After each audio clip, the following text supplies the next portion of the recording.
Hello! Today we're going to talk about 80-20 battings. Usually when you hear the term 80-20, we're talking about batting that has 80% cotton and 20% polyester. So what the polyester does is it works as a kind of a stabilizer. And so it's not like there's two layers of different fibers.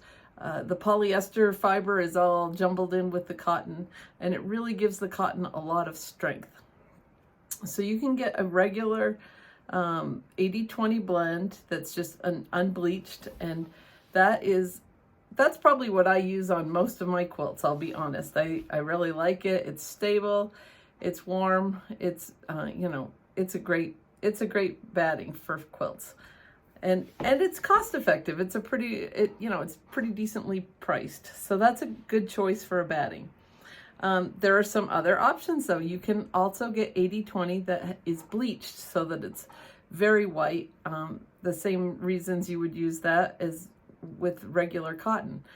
If you have a very light colored quilt, especially in the cool tones, it really pops those colors, and then you don't get the yellow natural hue coming through it all. You can also get 80-20 in black, which is really interesting. It's kind of creepy to look at it and you're like, what am I doing here? But the black is great when you're doing a dark colored quilt, and then you avoid any bearding. Sometimes you get the bearding with the, you might see a little bit of the batting coming up. With the black, you won't get that. And the black is color fast, so it is washable and it's not going to get anything on your quilt. So that's a good thing to remember. So you don't have to be scared about that. I've used it quite a few times, and I really like how I think it really deepens the darkness of a dark quilt. You can also get an 80-20 fusible. All right, so that would have fusible on both sides. This is great for like our friends out there who do quilting on their long arms, not on their long arms, but on their domestic machines, or if perhaps you're using a little buddy frame where you still have to put your sandwich together traditionally. You can use the backing and use this batting that's fusible, and then put the top on, and then you press it. And you have to be, you're just pressing, you're not ironing because you don't want to move things around. But you can press it for like 5 to 7 seconds, and that should, as you go across the quilt, that will hold it together. And then you don't have to deal with pins or anything. So that's kind of a cool product.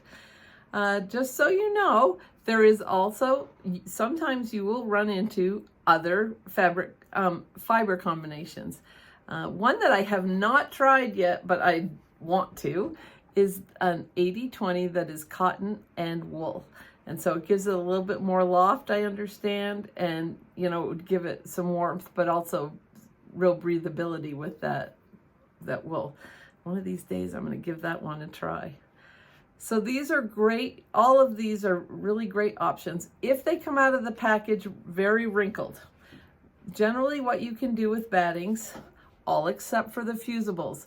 Do not do this with the fusibles, but with all of the others, you can spritz a little water, or I often just will dampen up a cloth and throw it in with the batting for a few minutes on a a cool to warm setting. Not hot, especially if you're using the cotton wool. Okay, the wool you can't do hot. Okay, but a cool, it just kind of gets things tumbling around, and a little bit of the humidity takes the wrinkles right out. And then you have no problems. Okay, now that I've said that, do not wash batting, okay?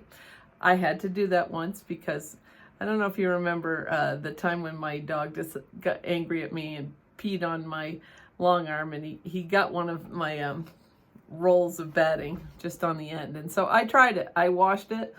Yeah, that was a bad thing. It just came out like a big old lump, and it just was trash. It was trash anyway, so it was a great experiment. So learn from me, don't do it yourself. Do not wash your batting, but you can tumble it for a few minutes to get the wrinkles out. All right, I love 80-20 blends. I think they're wonderful. So, and I think they're a great bargain too, generally. So give them a try. Let me know what you think. Have a great day.